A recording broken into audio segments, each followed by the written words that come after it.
Yeah, yeah. And I've heard anywhere from 1 to 4 or 5%. I think it'll probably be 2 or 3%. Some pockets are doing well, though. Some prices are going up on, waterfront properties and things like that. But the point is, I think that's probably the most important federal initiative that's in the works now, is how they're going to get rid of those REOs. And I'm actually involved with a Florida think tank called the Carnegie Group, and we responded to that RFI with some ideas to help do that. It may translate to a lot of transactional work. I mean, if we have, all those REOs. Another thing from a triage standpoint has been changing the rules at Fannie Mae and Freddie Mac to keep the money going. So they lowered the lending caps and then they raised the lending caps. It's kind of, is anyone familiar with how Fannie Mae and Freddie Mac work? They basically insure loans for banks and they'll buy them. Remember I talked about buying the loans after they've been initiated? So they will only buy certain types of loans. There's a cap, a maximum loan amount. It has to be underwritten a certain way. So what the government's been doing the last year or so is changing those rules that they will allow Fannie Mae or Freddie Mac to insure or buy or securitize mortgages under. So as they do that, it's less of a direct impact on us, but as they do that, it either makes banks more willing or less. I mean, if the banks know they can sell their loans, they're going to make more loans. If they know they can't sell their loans, they're going to make less loans. So that does have a direct impact on our policy.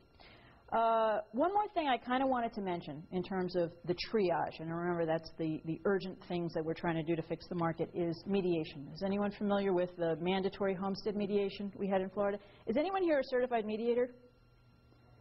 That's something that's worthwhile considering, if you meet the qualifications. It's, you have to do certain mediations, there's certain educational qualifications, you have to take the class. But the foreclosure mediations has been an interesting way to get involved, and especially for people who do litigation. I would love, this is one of those things that's an opportunity. If we can get the general public more used to the idea of mediating through this crisis, maybe 20 years from now, when our kids are living in a world and there's a dispute, instead of someone saying to my daughter Brooke, I'm going to sue you, maybe they'll say, let's mediate. And that would be kind of a nice thing. But mediation is another good way for, for revenue if you're interested in getting certified, as is becoming a HUD certified credit counselor, if anyone's interested in doing that too. It's just one more thing to have.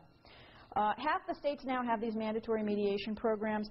Some of them are successful. Connecticut has like a 70 or 80% success rate. Florida success rate has been abysmal, and we've been trying to do some things about that because we've invested a lot of money in it. It's just not working. There are 2 federal initiatives right now, legislation in Washington, to provide grants for states for mediation programs. So there are some of our legislators recognizing that there's a possibility with mediation to be better. In terms of conclusion on the triage initiative, so we can move on to those more permanent, punishing reforms, I think the biggest problem has been trying to figure out, does anyone know anyone who's kind of trying to milk the system here? Maybe get a modification they're not supposed to get a modification, short sell they're not supposed to. The biggest problem has been trying to figure out who really needs this help and who is just beyond help and who is just trying to get help but they don't really need it. And not cause more problems, because my personal feeling is that so far, in the HAMP modification in particular, the way it was rolled out, it caused way more problems than it solved. And we have a lot more people in default and foreclosure now because of that than who were resolved by that.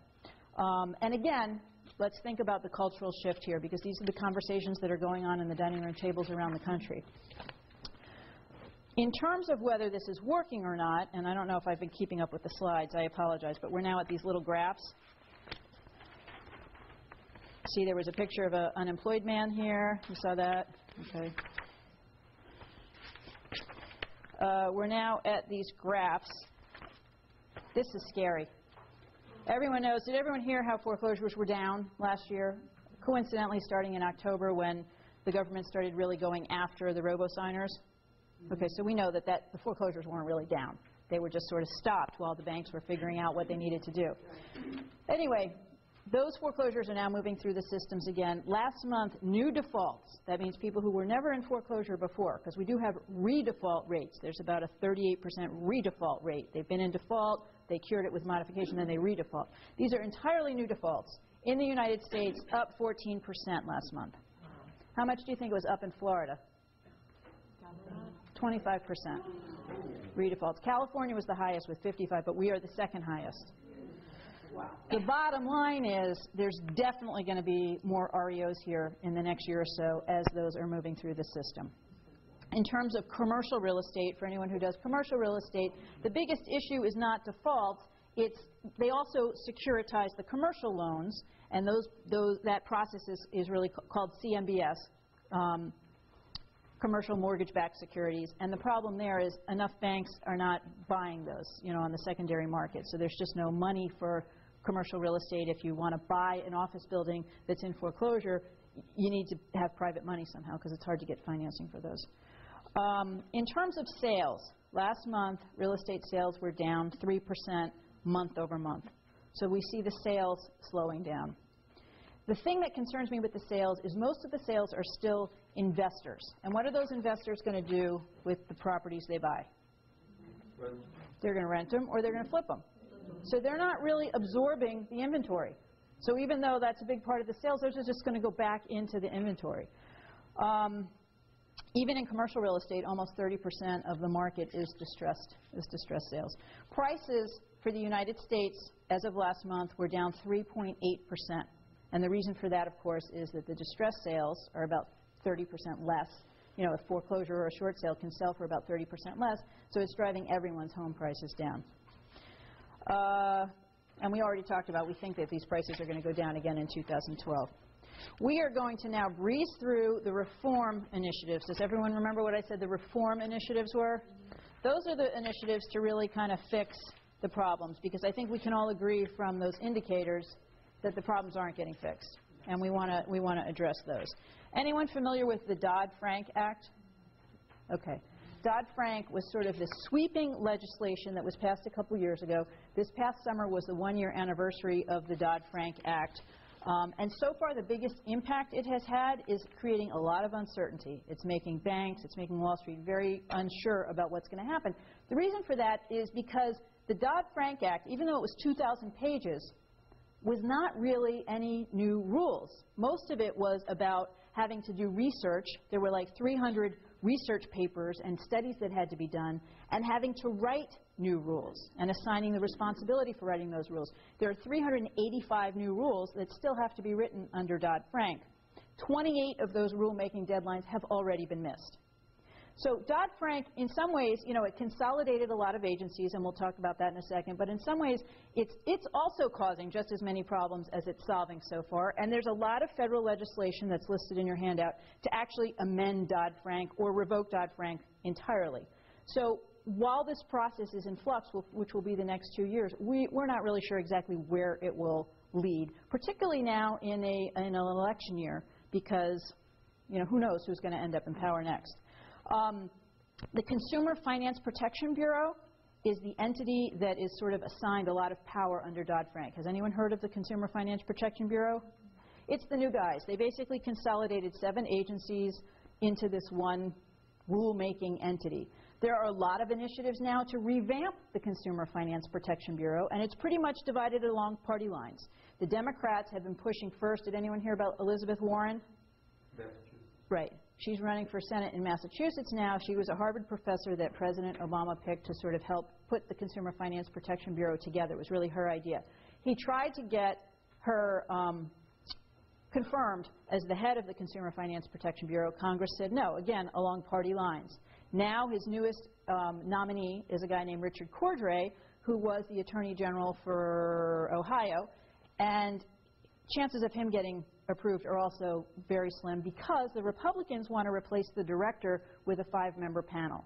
So right now, all of us are sort of in limbo. We don't know what the rules are going to be. We don't know when they're going to get written because our guys in Washington are fighting over how they're going to do this. It reminds me of, I love reality TV, so it kind of reminds me of Survivor. Like, you're just waiting to see who gets voted off the island next. In terms of the regulatory authority, and let me see where we are. So there's a little picture of some congressmen, mostly white males. Nice, In terms of the permanent regulation and reform, that's the next slide below those guys.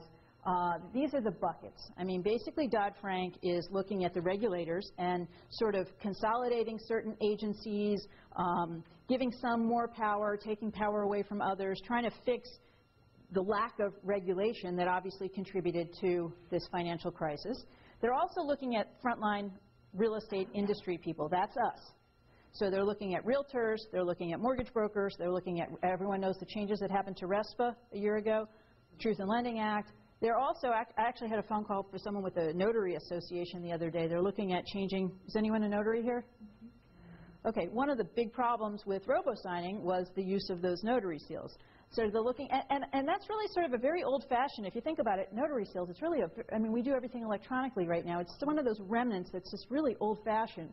So I wouldn't be surprised in the next year or two if that whole idea of notarizing either gets slimmed down or changed some way, because one of the reasons people were falsifying the notaries is the old-fashioned system just doesn't work. It doesn't keep up fast enough with the way we do business today. So that's something that's kind of interesting. They're looking at reorganizing Fannie Mae and Freddie Mac, and also, of course, Wall Street, the securitization process. Number 5 is there's been a lot of enforcement initiatives. We've heard about all the lawsuits and the fines and the penalties. And then 6 are some of the tax things we'll talk about that might impact you. The thing that I think really stands out here in terms of the reform, the way they're trying to permanently change these systems, is that we're still coming down to politics here. And a lot of this rulemaking, and I'll give you some examples, is really caught up in splitting hairs over definitions and things like that. Let's talk first about the frontline real estate practitioners. We had the robo-signer fallout. Has anyone been following that? Sort of what's happening with robo-signer? The most recent thing is that we had 14 servicers who were accused of this, and you know David Stern's office and Marshall Watson's office paid some money, and then the bigger servicing companies signed consent orders. Okay, and that sort of made them obligated to do certain things. Last week or the week before, there was this new idea that they're going to review 4.5 million files that were closed from 2009-2010, and what they're going to be looking for is financial injury.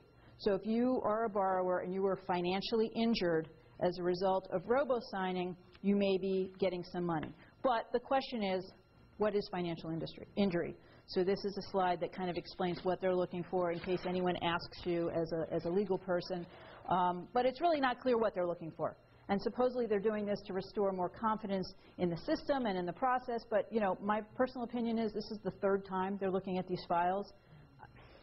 I don't know who's feeling more confident. If you got to look at them 3 times now, I'm not feeling a whole lot more confident about that.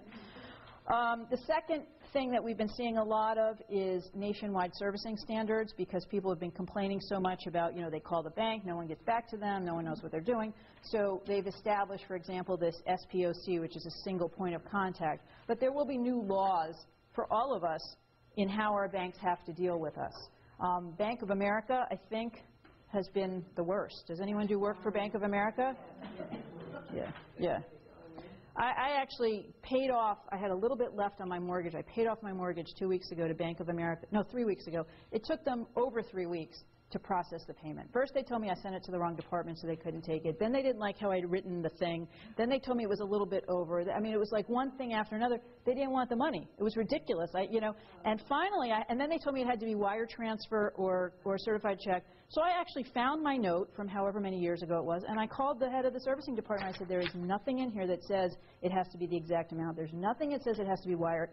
And the laws in Florida are pretty stringent against banks who refuse and don't process a prepayment. So we need to get on the same page. Finally, they did. But can you imagine a bank that needs money and has all these problems? They're not taking a payoff? Anyway, so it's a little silly. There is now still, from this robo-signer thing, all the attorneys